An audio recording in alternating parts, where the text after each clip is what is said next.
Hello and welcome to Books Up Close, the podcast.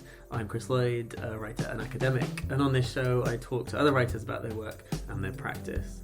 We also collaborate on a close reading of their writing, looking at a particular passage or a whole poem, and talk about its meanings, resonances, and the technicalities of language.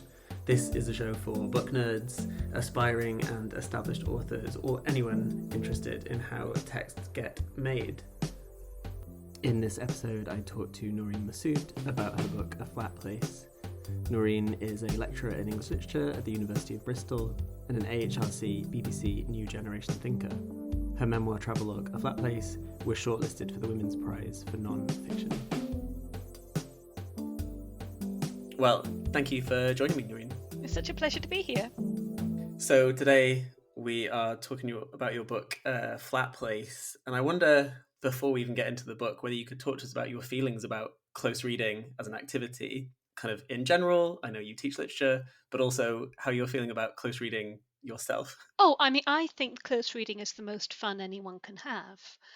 I always think about how, to date, and I'm saying this on the 16th of January 2025, by the time this comes out, this may be different, but at present, at the time of recording, ChatGPT, the software which is the blight of many educators' lives, is not currently able to effectively close read. So close reading is something that at the moment we can do, but the machines can't. And so increasingly it feels to me as a kind of, a sort of guarantee of our humanity, a guarantee of a kind of actual thought, an ability to extrapolate from the small to the big, to make connections, to see something as a whole, to think, I guess, in other words. It's something I really privilege in my teaching. I'm really lucky that I get to do a lot of teaching on a first year poetry, how to read poetry course, which is all about close reading. It's something I spend a chunk of my time thinking about. How can I share the joy of this practice and help people to understand how to do it? It's something that students find really hard, because it is hard, because important things are hard. Thank you for saying that about artificial intelligence. I feel like it is the thing I'm fighting on a daily basis in my job. But also, to kind of add on to that, why do you think it can be so hard for people? Like, what is it about close reading that people often stumble over, do you think? Despite our best efforts, I guess, as teachers of English literature, I think students come in with this really powerful belief, and I don't know where it comes from. It may come from our school system, it may come from our broader culture. Their job is to make things simple. Their job is to decode and to tell us what we want to hear, and to find a comfortable binary in which they can securely situate a text. Whereas close reading is about finding ambiguity, about finding weirdness, about unpacking the ways in which poetry or literary language does something that other forms of language can't. And this is about how form communicates beyond literal meaning. That is something that is difficult to think about and talk about, and absolutely runs counter to the ways, you cannot move on social media for advertisements promising to summarize a book for you in 2 sentences and tell you everything important about the book. Well, of course, as scholars of English literature, it is our stance that what is important about the book cannot be summarized, is ingrained in the reading of it, ingrained in what happens as you read, that there is a kind of knowledge that is not summarizable in language. And that's the kind of wilderness that close reading takes us into. It takes a lot of courage. It takes a lot of openness to strangeness and to the unknown. And students are very frightened of that. Or rather, students think that that's what we don't want. And I haven't yet found a way of telling them otherwise. I continue to struggle to do One of my hopes is that this podcast will reach both students and people who are not in education perhaps, or not in these classrooms that we're in, and kind of get to hear and listen in on some of the close readings that could possibly be done right with the text. I'm really excited to do it with the person who wrote the text, as a way of finding out like how you see it and how I see it, and where we can meet in the middle perhaps. Could you tell us a little bit about the text we're going to look at today, if you want to frame the extract that you're going to read for us, and just tell us about the book in general? Of course. So the book I'm going to talk about is called A Flat Place. I published it in 2023. I usually describe it as a memoir-travelogue. And it's about how the flat landscapes of Britain specifically, but also to an extent of Pakistan, where I was born and raised, how flat landscapes might make us And my contention in this book, what I'm saying in this book, is that we assume perhaps that flat landscapes might make us feel a certain kind of way. They might be boring, they might be scary, they might be bleak, there's nothing to look at, they're the spaces between other kinds of proper landscape with mountains and rivers and forests and things to look at. But actually, if we pay attention to flat landscapes, which is, I suppose, almost a kind of close reading, if we stay with them as they are and don't sort of project our preconceptions onto them, we might find they open up to us a sort of unexpected new way of being, of relating to each other, of thinking, of existing in the world. Yeah, so that's a flat place, and it's essentially how I use the flat landscapes that I visit. Each chapter is based around a different flat landscape of Britain. What have we got? We've got the Cambridgeshire Fens, we've got Orford Ness in Suffolk, we've got Morecambe Bay in the northwest of England, we've got the Newcastle Moor in the northeast of England, and Orkney in Scotland. All different kinds of flat landscape, all ones with different kinds of histories and associations around them. How the flat landscapes that I visit in this book help me understand a strange childhood that I had in Pakistan. I was born and raised in Pakistan. I moved to the UK 2 weeks before I turned 16. But I continue to be haunted by that life, which didn't seem to offer me any sort of landmark, any sort of big event when I looked back at it. It felt like nothing had happened to me. And yet I couldn't stop thinking about that nothingness. So, in that sense, it was like a flat landscape with no landmark to orientate me, to help me understand what I was seeing. It was just a kind of blank space, and yet I couldn't look away from it. It was mesmerizing, but also blank. And I later received a kind of working diagnosis of what's called complex post traumatic stress disorder. And I have various feelings about the active diagnosis and about that diagnosis in particular. Complex post traumatic stress disorder is different from straightforward post traumatic stress disorder or PTSD. One way of describing it is that PTSD describes a situation in which everything was sort of normal and then a catastrophic event happened, after which nothing was ever the same again. And you can't see what I'm doing with my hands here, but I'm tracing out a mountain. Things were normal, then there was a catastrophe, and then nothing was ever quite right again. In complex PTSD, it's a little bit different. Complex PTSD is a diagnosis often received by people for whom things started to go wrong when they were very young, when there were repeated events, when the events, they could be large events, they could be small events, but they were sustained. They, in many cases, start before you know what counts as a trauma or something that's wrong. And they overwhelmingly take place in a context from which you feel that there is no escape. So, a household in which things aren't working, kidnapping, imprisonment, torture, those are all situations that can lead to a CPTSD diagnosis. And if regular PTSD is a kind of mountain with a single event that you can focus on and point to, then complex PTSD is more like a flat landscape. You cannot pick out any singular event that is the cause of why you feel the way you do. So, as I wrote the book, I began to find more and more dimensions in which flat landscapes provided kind of language for my childhood, but also for my inner life and the way that I related to other people and experienced the world. Yeah, so it was a very joyful experience writing the book. Thank you for that. I mean, I think you already know how much I love this book and read a huge chunk of it on a train across the country, across Norfolk in particular. So it kind of resonated as I was staring at these flat landscapes. I lived in Norwich for a while, so I was kind of familiar with that flatness in a way.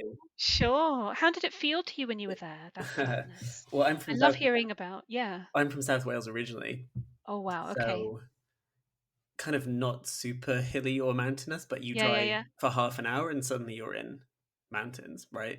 And you're right by the coast. So I was kind of in this in between kind of landscape. And then I moved to London, so you don't see much landscape. And then I moved to Norwich, and it was probably the flattest vista I've ever seen Yeah. before. Like driving anywhere was just you see as far as the eye can see. And that was a real interesting thing for me because I love being outside. I love going for Yeah. walks. I love being outdoors. And it was just a totally different way of experiencing.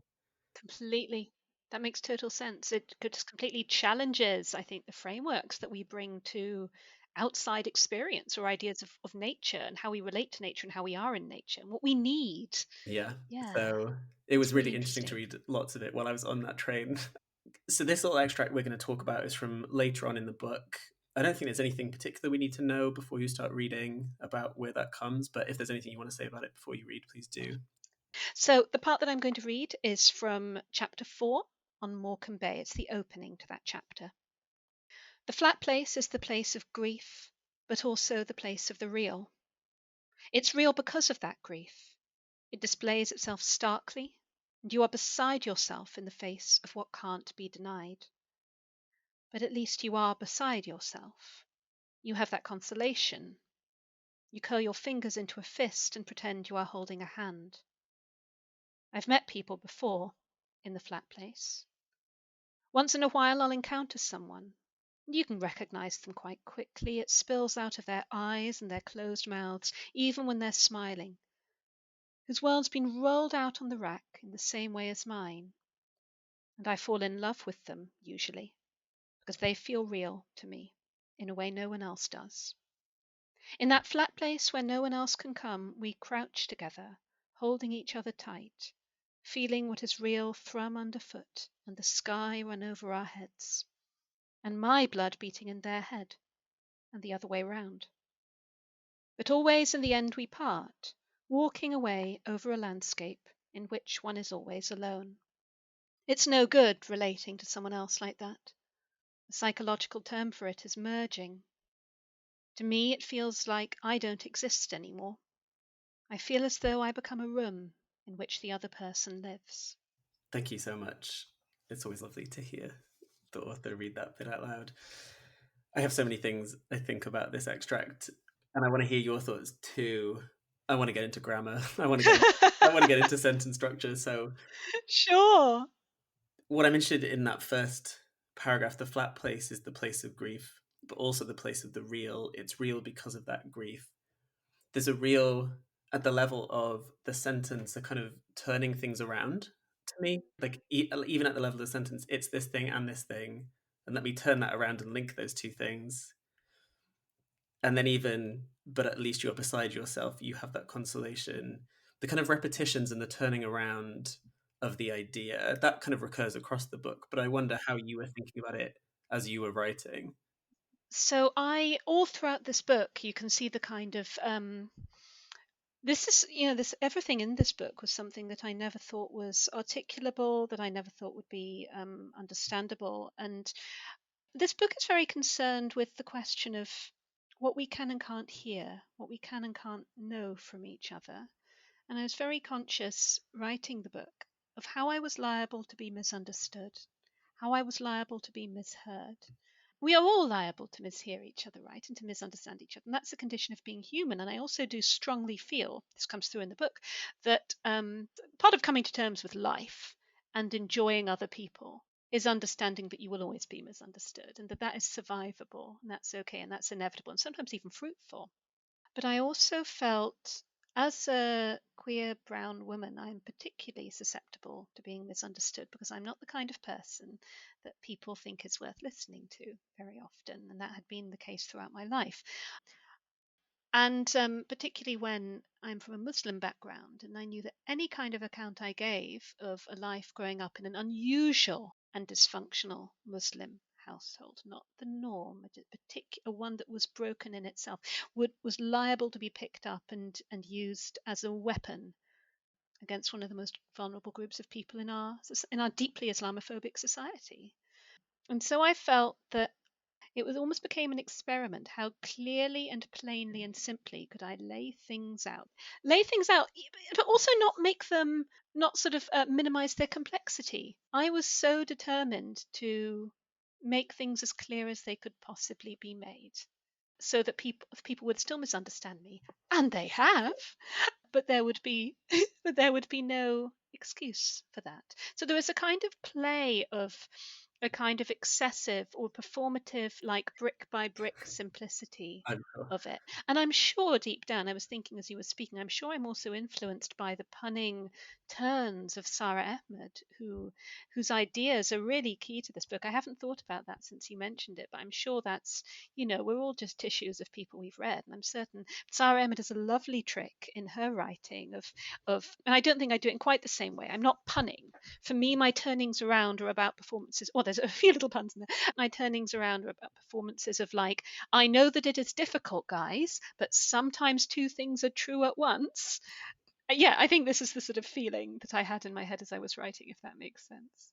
It definitely does, and I'm so glad you mentioned Ahmed's work, because that was my next comment. I was like, so much what she does in that, but it is the joy of language, and also its kind of obfuscating effect, right? That like you can pick up a word and turn it 12 times, and depending on who's holding that word, right, it can do different things. And we need to notice that it is, it's, every word means, as you say, 12 things, and we take for granted that we all know what a word means, but like some Right. of the kind of our political and ethical work is to notice when a word doesn't mean what you think it means. Yeah, the kind of thing that she calls sticky language, right? When Yes. words get stuck together through repetition. Yeah. And I really like the opening of this chapter for that reason, because we get place, grief, place, real, real, grief, place. Like these repetitions really force us to think about what they mean in this particular context, in this particular locale. And again, we've got Stein, Gertrude Stein there as an echo. Stein's also someone I work on. Famously, every time a word is, Stein famously has rose is a rose is a rose. And that sentence arranged in a circle on her notepaper and her ceramics and so on. And the idea was that in every iteration, the word rose became different. Yeah, and I think words are always sort of on the brink of becoming objects to me, and becoming odd objects that no longer, that whose meaning can no longer be taken for granted and become strange again. And repetition is part of the process by which we help other people notice that as well, I think. For sure. I love teaching that Stein Oh, poem, New, so New, and great. she's talking, and the new becomes what you know, and it's just really fun. And students always hate it. They're like, "What are you doing to us?" But I'm like, "It's just so fun to me, anyway." Then from that colon, it displays itself starkly, and you're beside yourself in the face of what can't be denied. I can't help but notice that sibilance, right, that runs from displays self starkly beside self face, that becomes so soft in that line, even as you're describing the starkness of grief, right? You're describing something quite extreme and transformative, but the sound is much softer. And that really stood out to me as a kind of counterpoint or contrast, maybe. It's like Dickinson, isn't it? After great pain, a formal feeling comes. The overt triviality of the worst moments of your life, or the kind of failure of feeling to rise to that. And like if something has been wrong all your life, what is heightenedness might look very different in those moments. I'm just really interested in how these sentences do some of that, because you've got this really long-ish sentence with the really soft sounds, and then full stop. But at least you're beside yourself. Full stop. You have that consolation. Full stop. Like these really short, more declarative, harder sentences that really kind of then take you aback again. Yeah. And again, these are kind of acts of despair, right? There's a sense in which the kind of short sentence, I think often of, think of Eliot, these fragments of I shored against my ruins, a little kind of crumb that's being picked up. And, like as I love a short sentence. I have less and less sympathy as I get older with people who can't make their sentences short enough. A short sentence is a delight. A short sentence is the sexiest thing you can have. Just have the courage to let something stop, and the relief of letting something stop, and knowing actually that things are often, I don't know, like a short sentence of testifies to me that the most important things in life are actually very simple, are actually very small, and are actually things that you already know. A long sentence often seems to think that life is more complicated than it is, but the reason that life is difficult is because the simple things are hard and we don't want to do them. And then after those hard stops, you have this turn of you curl your fingers into a fist and pretend you are holding a hand. And you've got the F alliteration and the H alliteration, right? Fingers, fist, holding a hand. Whether that's conscious or not when you're writing that, I don't know. Not at all conscious, not at all conscious. I'm really, really fussy about the sound of a sentence, and about any word that isn't playing some role in the rhythm of a sentence, whether that's sort of throwing a spanner into the works of smoothness or making itself invisible. Yeah, either like nothing should ever jar without you meaning it to. Like every jar, I want to be intentional. And there were points in this book where I am agonized by the fact that I couldn't make it work, or that there is a jar that I don't want to be there. But yeah, like again, so yeah, no, just completely inadvertent.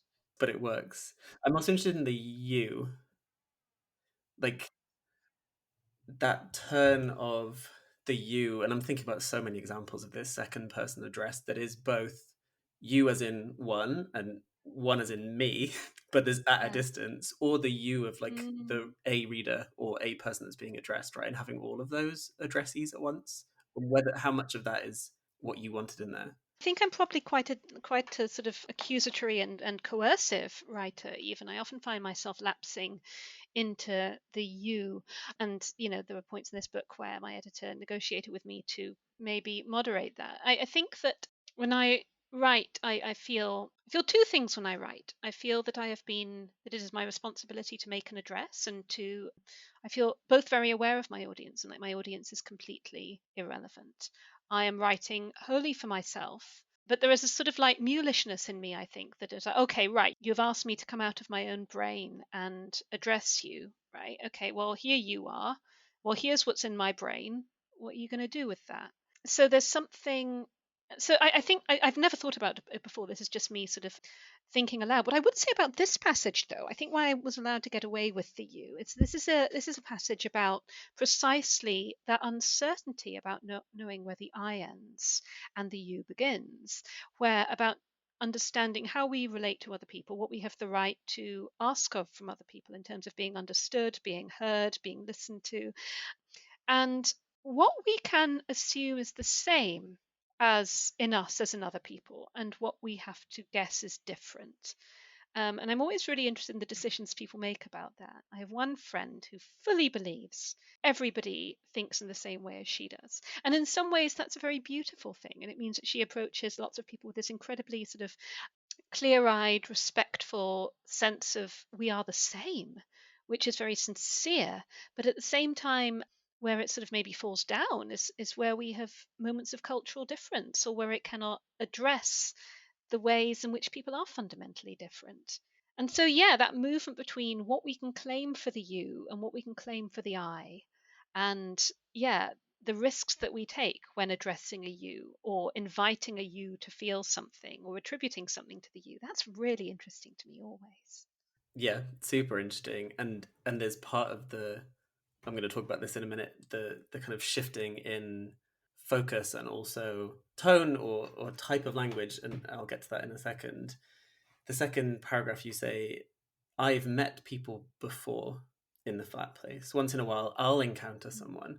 I'm really interested in that shift. I'm really terrible with grammatical terms, but the kind of, I have met people before, like definitive people, but then once in a while, I'll encounter, which is a bit more speculative or abstract. I don't know what the term for that is.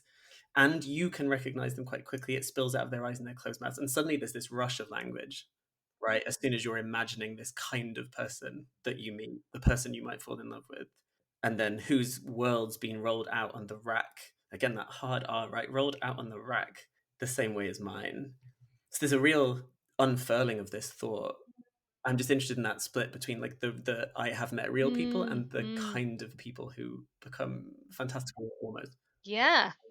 And again, this is a sort of terrible act of abuse that is happening in this sentence, I think. And it's this part of the book is always very interesting to me because the question of who one falls in love with and how is one that I keep quite submerged in the book for various reasons. I'm always interested when love is incidental or love is the smallest thing in a situation because so often it's the biggest thing. Yeah, and it's a terrible act of abuse to treat people as a type, isn't it? But it's also an and it's part of the kind of the book's broader concerns about how we talk about ourselves and about how other people. In all of my books, I'm interested in what happens when instead of interpreting, you simply describe. What happens when you describe a text rather than immediately inviting it into a particular kind of critical framework. And for me, historically, like quite productive things have happened when I have paused to describe rather than immediately jumping to a conclusion. It's been very fruitful for me and for my thinking. But at the same time, understanding that without a kind of active categorization, without a final decision to make conclusions, we're kind of ethically hamstrung and there is no way of speaking to other people. So I think there's a sort of like meanness in this piece, a sort of deliberate play with meanness. The Yeah, it seems to me a very brutal sentence. I don't know if that really answers your question. And the kind of allowing something to run on. I think Stevie Smith, the poet who my first book was on, she talks about allowing a thought to run on. And when you allow a thought to run on, what it does is it often falls into preset channels, the kind of desire lines that have been trodden again and again by society, by the things you've read, by the things you've seen, the kind of unconscious runnels of thought. It falls without trouble into that. And that's always a risk when you let a thought run on, that it will run into that runnel. I find myself interested reading this sentence back into that kind of consciousness in that act of stereotyping or of lumping people together with that lengthening of a sentence, which comes concomitantly with an act of categorization. And then you do this, and I kind of exclamation marked this bit. I fall in love with them, comma, usually, comma, because they feel like that. Making that parenthetical, that usually feels so profound to me. I don't know. There's something about that. I can't quite put my finger on it, but putting it in its own clause rather than like I usually fall in love with them or I fall in love with them usually because. I think this is perhaps one way of reading that for me. It would be a counterpoint, a way of turning the meanness of the previous sentence back on itself immediately into the only person one should ever make fun of, which is oneself. The understanding that we are, if anybody else can be sort of understood as a type, we are a type. Of course we are. We're utterly predictable. We're not nearly as special as we think we are. Again, the things that are true about us are the simple things. You know, we're not we're not special. We're predictable. And that sort of little putting the usually as something parenthetical. If it was I usually fall in love with them, that would have been to treat myself as something grand, to share with you intimately something important about this important person that is me. To put the usually as parenthetical on its own is to say, I fall in love with them usually because I am a type, just like the types I have described. I love that. These are the kind of things I underline when I'm reading. But I say, what just happened there? And that's a moment that's funny. I fall in love with them usually. Well, I can't say it's funny to anyone else, but it's funny to me. Whereas I usually fall in love with them. How unbearably serious. Whereas we are absurd, and this is a book partly about my own absurdity, but as well as allowing people, we should allow ourselves to be absurd. We're funny, we're stupid. Yeah, that's okay. And again, that's why I'm interested. There are so many things happening in just this very tiny paragraph, tonally, emotionally. Because we then move on to in that flat place where no one else can come, we crouch together, holding each other tight, feeling what is real thrum under the foot and the sky run over our heads. Firstly, the underfoot sound kind of runs through that and really gets us under the under and the thrum. Like you feel the thrum through the sentence, right? Is what I'm trying to say. And then, and my blood beating in their head, B repetition, and the other way round. Again, you're going back to that turning things over, right? My blood beating in their head and the other way round. Yeah, and not knowing whose head is whose once you've repeated it enough. Yeah. Yeah. So that, again, they're kind of turning a thought around or an idea around. But more sounds always in the end we part. Those three commas really slowing us down in that sentence, right? As you're about to go separate ways. Enforcing partings, right? Yeah. And again, making what could be presented as sententious appropriately trivial, right? Appropriately small, broken down, noted as an aside. Yeah. And that is the kind of project of this book, to allow and all of the things I'm interested in, to allow things to be very, very serious and also predictable and trivial in good ways, because that is, the struggle of being human is to take seriously our triviality. And I don't know, I feel like commas do a lot of that work. I think commas, the kind of when to pause, when to look, when to kind of accommodate a kind of a moment of the quizzical, a moment of not allowing things to get too weighty or breaking up the weight of something at the right minute. Whereas, again, we come back to the question of if we summarized it, this would be a very different sentiment. I think that yeah, I think that the commas introduce lightness of a sort that is important, or just perhaps a little bit of lightness for me, enough to make it bearable for me to have written it. Right, like a breath at least for both you Oh and yeah, the person yeah, reading. And we need that breath because the next paragraph then to me hits in a different way. It's no good, comma, relating to someone else like that. Like a real heartbreak of a sentence after the kind of little bit of lightness before. And then the very next sentence, the psychological term for it is merging, like the mixing of registers and the kind of the swerve from Yeah. this really personal, declarative, open-hearted sentence to there is a psychological term for this.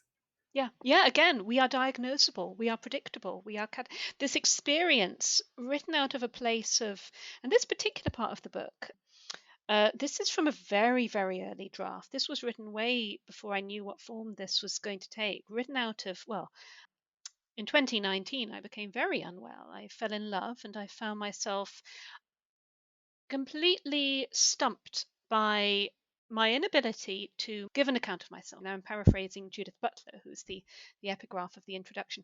I couldn't give an account of myself to this girl that I'd fallen in love with. And I wrote a lot to, this is lifted from that very, very early iteration. And so, yeah, eternally, I'm always interested in how it fits with the rest of it. I think it does in the end, because part of the point is the turn, right? Because, I am laughing at myself, or I am, no, laughing at myself is too strong. I'm allowing that kind of light handling of very serious feelings. But at the same time, what I describe is absolutely sincerely felt. The running on, the lengthening, the bloodshot language of what it feels like to merge. I mean that completely sincerely. And yet at the same time, this experience that feels like no one else has had, that's utterly unique and probably one of the most intimate, exciting, and life affirming things one can feel. It's no good. It is just, and no good is very deliberately chosen as well. It's just, that's what a child says, or what a mother says to a child. That's no good, or it's no good. It's no good crying like that. It's absolutely, it's early language. Oh, it's no good. But also that not only has your mother or the mother's voice coming in there something to say about it, but also the psychologist. You are utterly predictable, and you're no more than about 5. Noreen, I'm now more emotional than I expected. That line then follows, which kind of doubles down on this. Like, to me, it feels like I Oh, don't exist anymore. Like real stripped back language, like we were talking about earlier on, right? How direct can language be? I feel as though I become a room in which the other person lives, and then you give us that metaphorical kind of version of. To me, it feels like I don't exist anymore. But then here's this kind of literary, figurative way of phrasing that. it's so interesting. And again, yeah, I'd never noticed that. For me, metaphor is not something I struggle for. For me, the simple language is the translation of the metaphor that comes first. What I have in my head when I start to, and I think a lot of people are this way, right? That we start with the image, and of course not everybody, right? But like lots and lots of people. What I'm saying here is I'm not special. You start with the kind of blistering image of being a room, and then you have to sort of decode what your brain is trying to say to you when it supplies you with that image. Again, a lot of the work that my editor does, and I'm sure editors do for everybody, my editor will often say to me, well, you've said that 3 times, just in 3 different ways. Do we need all 3? I really like saying, again, perhaps it's what you describe as the turning over of words, or the kind of looking at them from different angles. I love to say something in different ways and see what happens when you offer all the options. Yeah. It doesn't seem redundant to me. Yeah. No, definitely not redundant. And the whole book to me is about like looking inwards and outwards at the same time, right? It's like, how do I understand Yeah. myself and these environments I'm in, and how much of the environment's mirroring or reflecting or constructing that internal landscape and back and forth. So that seems to me to necessitate a kind of constant shifting of linguistic perspective too. Yeah, massively. Yeah, completely. Allowing things to blur together, allowing things to be different, and also knowing how 2 things that are the same can also be massively different, right? Or that things are, again, the Stein, different every time you say them, or that sometimes you need to say something twice. I'm very interested in this book in the business of, oh, well, it pervades my first book on aphorism. Like my work on the aphorism and Stevie Smith is all about how aphorism provides the marginalized with a way of saying something in such a way that it will never be heard. To have the pleasure of saying something, but the security of remaining unheard. And that's part of the safety of the aphorism, but also part of its tragedy, right? Because on some level we do speak to because we want to be heard. and we say something clearly and beautifully, and yet it will never be heard. And so there's a kind of perverse like investigation. How many times and how clearly and how many different ways can I say something and people not understand or not hear me? That's incredible. As a way to transition to the last part of the conversation, I want to ask you some questions about your own writing practice. You talked about writing this bit a bit later in the process. Do Sure. you have a particular writing practice? Like, is it in a place? Are there rituals? Are you, are you drinking particular things? Do you have a strict schedule? I would love to be. So my work does not get done unless I say to myself, you are going to write X bad words every day. That is really the place where the work gets done, where I sit down and grumble and write the bad words.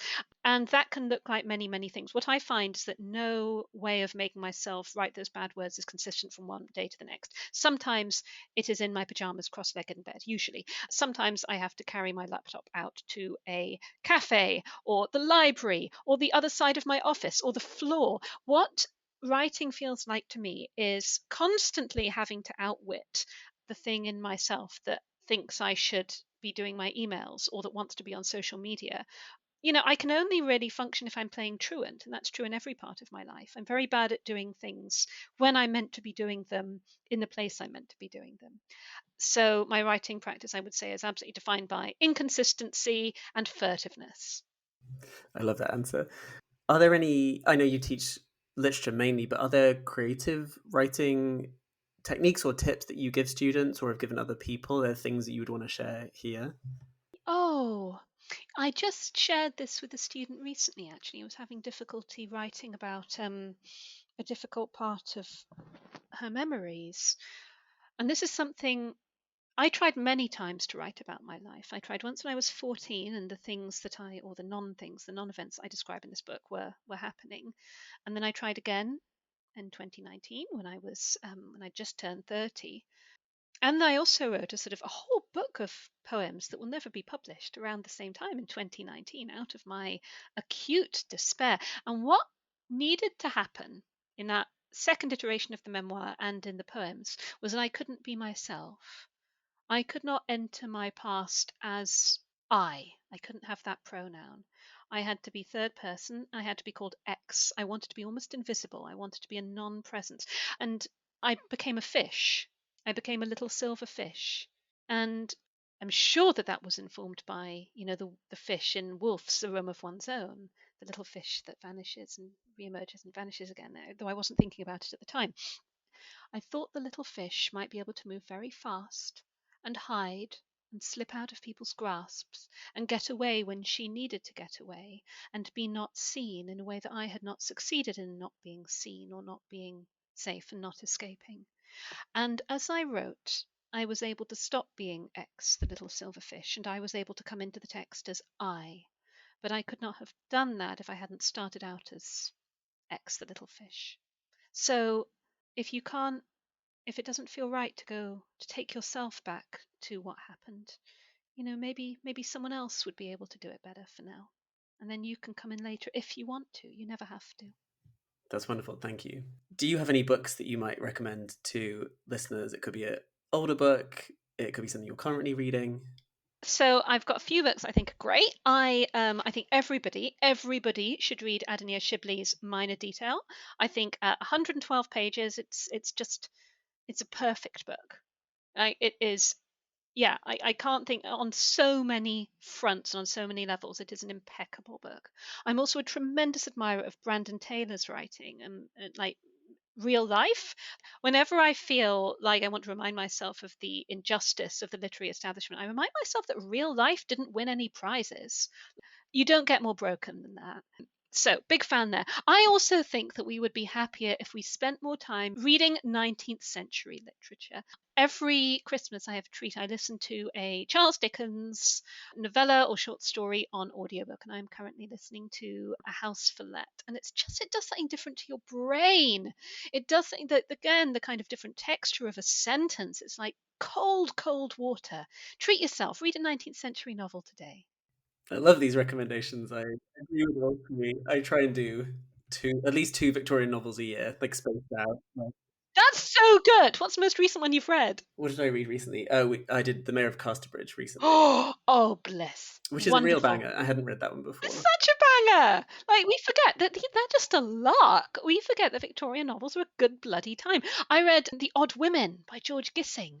Isn't that a great one? Like, that's again, it's just, yeah, genuinely about odd women and struggling to find a way of life. How do we live as women in this world? It's great. Very depressing, but that's half the fun. And all three examples very interested in form, right? All three Oh, of yeah. those authors really rigorous in terms of form that I think we've talked a bit about today, which is the thing that makes me most excited. Yes. Nothing else is interesting. That seems like a perfect place to end the episode. Nothing else is interesting. Noreen, thank you so much for spending time with us. Oh, such a pleasure, Chris. Thanks so much for having me. Thank you for listening to this episode. Please subscribe if you haven't already, leave a review and share with people you know. You can also follow the show and me on Instagram at Books Up Close and on YouTube. And if you can, please do fill out the feedback form linked in the show notes. It's really helpful to us. You can get show transcripts and more information by subscribing to the Substack. This show is made possible by an Impact Accelerator Award from the University of Hertfordshire and the Arts and Humanities Research Council.